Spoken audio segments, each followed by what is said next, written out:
गुप्तचर विभाग से रिटायर यानी आईबी से रिटायर हुआ एक व्यक्ति देखते ही देखते कब भोले बाबा का नाम रखकर अपने आप को इतना प्रसिद्ध कर लेता है कि 4 लाख से भी ज्यादा उसके सत्संगों में भीड़ जुटने लगती है और उसे इतना अंदाजा नहीं कि उसके सत्संग में आने वाली भीड़ के साथ कब हादसा हो जाए और उस हादसे के बाद क्या इंतजामात होंगे, न ये प्रशासन को इससे लेना देना, न ही उस बाबा को। अस्पताल में लगी ये लाइनें चीख चीख कर ये सवाल पूछ रही हैं कि क्या आम लोगों की जिंदगी केवल धूल बराबर होती है जो बाबा के चरणों तक सीमित रह जाती है। अब हम आपको मिलवाएंगे ऐसे ही पीड़ितों से जो उस दिन की कहानी को बयां करते हैं। वन इंडिया की टीम इस समय मौजूद है जिला अस्पताल के उस वार्ड में जहां भगदड़ में घायल हुए लोग भर्ती हैं। अंदर चलते हैं, दिखाते हैं आपको यहाँ पर कि कितने लोग यहाँ भर्ती हैं, किस तरीके से उनका इलाज हो रहा है और क्या क्या उन्हें सुविधाएं दी जा रही हैं। आइए मैं अपने कैमरामैन से कहूँगा कि वो अंदर चले और दिखाए कि यहाँ पे जो लोग मौत भर्ती हैं उनकी कंडीशन। भोले बाबा के सत्संग में भगदड़ के दौरान घायल हुओं की संख्या आप देख सकते हैं कि इस अस्पताल के वार्ड में जो भी बेड है उस बेड पे केवल उस हादसे के घायल ही हैं।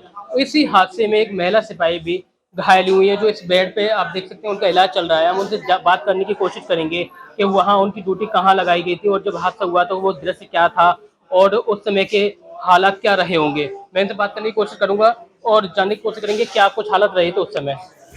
क्या नाम है आपका? शीला मौर्य। आपकी ड्यूटी जो कार्यक्रम हुआ था वहाँ पे लगी थी? पोस्टिंग हमारी कोतवाली सदर हाथरस में ड्यूटी लगी थी कार्यक्रम में। ठीक है, तो क्या दृश्य रहा होगा उस समय जब ये घटना घटी थी? हमारी ड्यूटी मंच पे ही थी और जब प्रोग्राम समाप्त होने के बाद भीड़ सारी एक साथ निकली। सारी भीड़ एक साथ जैसे मेन रोड पे आई, वहाँ पे भीड़ और भी इकट्ठी हुई चारों तरफ से। फिर वहीं पे महिलाएं गिरने लगी, मैं भी थी वहीं पे महिलाओं के साथ ही।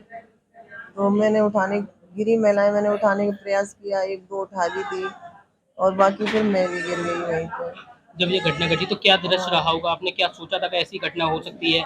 ये कुछ सब भी नहीं सोचा था, ऐसा लग रहा अंधेरा सा, ऑक्सीजन जैसे ऑक्सीजन बिल्कुल ही नहीं है। सवाल प्रशासन से खड़ा होता है कि आखिर इतनी भीड़ की अगर इजाजत दी जाती है या फिर कम लोगों की इजाजत थी तो प्रशासन के नाक के नीचे इतनी भीड़ कैसे इकट्ठा हो जाती है, और भीड़ अगर इकट्ठा होती है तो फिर क्या कानो कान खबर नहीं चलती कि एम्बुलेंस की या फिर फायर ब्रिगेड की आवश्यकता बीच में पड़ सकती है। यहाँ भर्ती लोगों से मैं बात करने की कोशिश करूंगा जिनसे जानूंगा कि क्या कुछ घटनाक्रम रहा। क्या नाम है आपका? प्रेमा जी। प्रेमा, अब कहाँ के हैं आप? मेरू। मेरू की। आप इस मतलब जो सत्संग में जो हादसा हुआ आप वहाँ पर मौजूद थे? क्या मतलब हादसे की वजह क्या रही, कैसे रहा? ऐसे मतलब जो बाबा आए चले गए सत्संग करके नहीं ठीक है। चले गए, जैसी पब्लिक ऊपर ही खड़ी रह गई, सोई चल गए सब। आप ट्रेन गाको धक्का गामी गाको धक्का भेजे ऐसे लगवाए, रेला से लगवाए, रेला से रोड पार करके नहीं है, खाई सी गड्ढा सब गाँव में जाके पैर लपट लपट के गाँव में गिरे सब।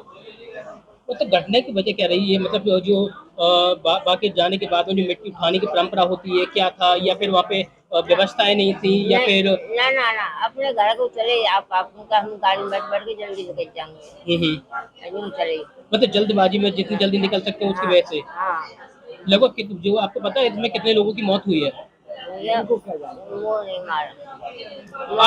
आप अकेली गई थी वहाँ पे या परिवार के कोई और भी साथी मौजूद था? जाकी मम्मी और एक मेरी बहनों को। तो ये बच्चा भी आपके साथी था जब घायल हुआ है? हाँ। अभी आपसे सीएम योगी आदित्यनाथ मिले हैं तो उन्होंने क्या कहा आपसे? भाई राज कैसा चल रहा है? सही चल रहा है राज। अच्छा।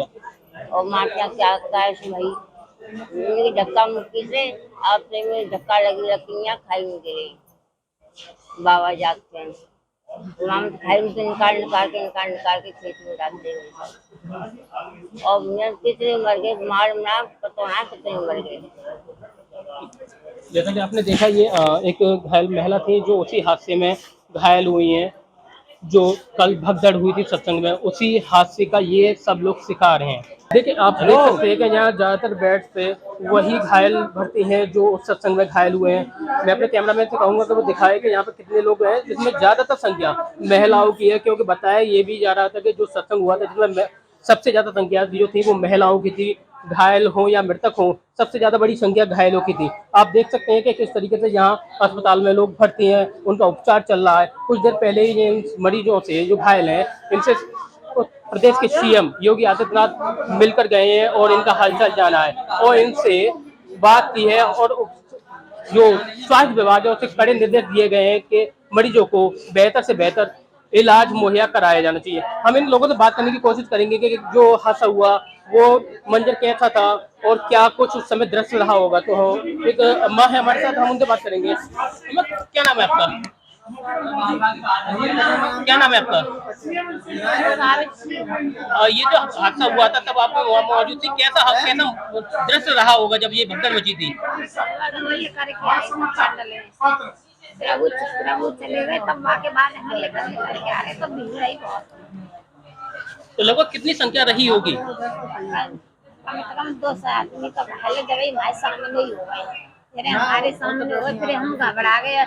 इन लोगों ने हमें उठाए गिरफ्तारी से, फिर हम दबे गए, फिर ना हमें होश आया। हमें हादसे की वजह क्या रही? इस हादसे के लिए किसको दोषी मानते हैं आप? आदमी तो बहुत खत्म हो गए, हमारी तो दिखानी और दो तो हमें घायल आता ही है और 2-4 बच्ची हैं, 2 तो बिल्कुल जान से चली गई। कहाँ से आई थी आप सत्संग में? मेरू के पास से। मेरू से। जब ये हादसा हुआ तो आपको क्या लगा कि आप बच पाएंगे या क्या था, कैसा मंजर रहा होगा वो? हमें जैसी संख्या नहीं कि हम बच जाएंगे, पर हम बच गए। पानी छिड़को, पानी डालो, कैंटर मंगाए, हाल न करके हम पानी भाग डाले गए। कि जब अपने सेवादान ने और सवारी ने हम बाहर निकाल के डाले। अभी आपसे प्रदेश के मुख्यमंत्री योगी आदित्यनाथ जी मिलकर गए हैं, क्या कुछ उन्होंने पूछी हमें? क्या पूछा आपसे? यही पूछा, तुम पूछ रहे कहाँ? बता दिया। इलाज के लिए क्या कहा? इलाज सही चल रहा, यहाँ से चल रहा, खाने पीने का नहीं, सब कुछ मिल रहा, सेब संतरा खींची सब। जैसा कि आपने देखा कि ये एक घायल महिला थी जो उस हादसे में घायल हुई हैं और इनका इलाज यहाँ हाथरस के जिला अस्पताल में चल रहा है और इनसे अभी कुछ देर पहले सीएम योगी आदित्यनाथ मिल के गए हैं और स्वास्थ्य विभाग को इन सभी मरीजों का बेहतर इलाज करने के सख्त निर्देश दिए हैं। वन इंडिया के लिए हाथरस से सुनील कुमार की रिपोर्ट। सवाल कई सारे खड़े होते हैं और ये सवाल तभी पूछे जाते हैं जब कोई गंभीर हादसा हो जाता है। 120 से भी ज्यादा लोगों की जिंदगियां अब काल के गाल में जा चुकी हैं और कईयों लोग अस्पताल में जिंदगी और मौत के बीच लड़ाई लड़ रहे हैं। क्या सरकार और प्रशासन इस बात की गवाही देगा कि आखिर आम लोगों की जिंदगी की कीमत क्या है? फिलहाल वन इंडिया ग्राउंड रिपोर्ट में इतना ही। बाकी की हम और ताजा अपडेट के लिए चैनल को सब्सक्राइब करें और बेल आइकन को जरूर दबाएं।